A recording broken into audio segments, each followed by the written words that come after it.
What makes trauma-informed yoga different from traditional types of yoga is how it's taught. A trauma-informed class will have an instructor who's trained in trauma, how that may impact the mind and the body and the nervous system.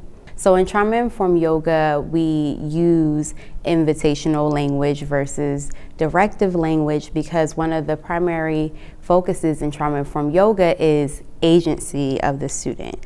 And so we always want to prioritize the student's agency and honoring that over the asana, which is the actual posture. So in a traditional yoga class, they may instruct you to go into a posture by saying something like, step your right foot over to the left.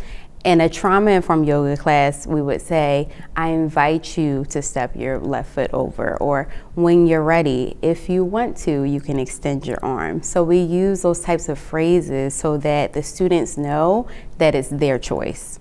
A person's agency is important because one of the first things that's taken away in trauma is choice. No one chooses to be traumatized.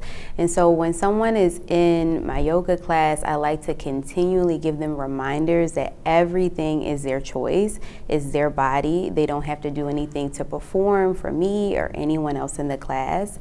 And my hope is that they take that practice off of their mat and into their daily lives.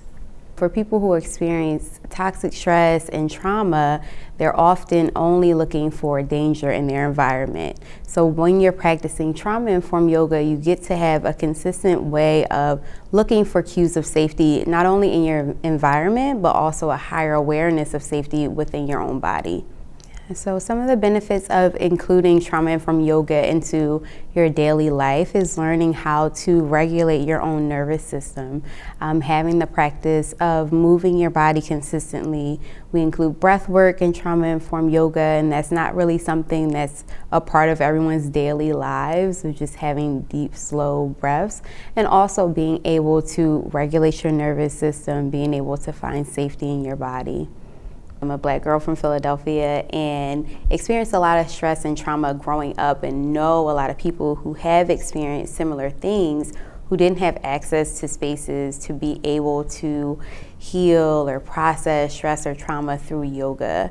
So my intention from the very beginning became to make yoga more accessible, inclusive, and healing focused. And so that's what led me to take a trauma-informed yoga teacher training. And once I went into training, I started to understand all of the experience that I had had that was trauma that I really never looked at as trauma, and all the ways that yoga had really helped me over the years with being able to process those experiences. A common question I get is, I've never practiced yoga before, I don't know if this is for me. And so trauma-informed yoga, and really yoga, is for everyone. You don't need to already have experience practicing yoga. And the whole focus around trauma-informed yoga also is accessibility. So the way that I teach my classes is I honor the student's body, whatever they're coming into the classroom with. So a lot of people think they may be too old or too stiff or too big to practice yoga, and none of those things are true. There are different ways to move your body, whatever form your body is, whether you've practiced yoga for 10 years or never before.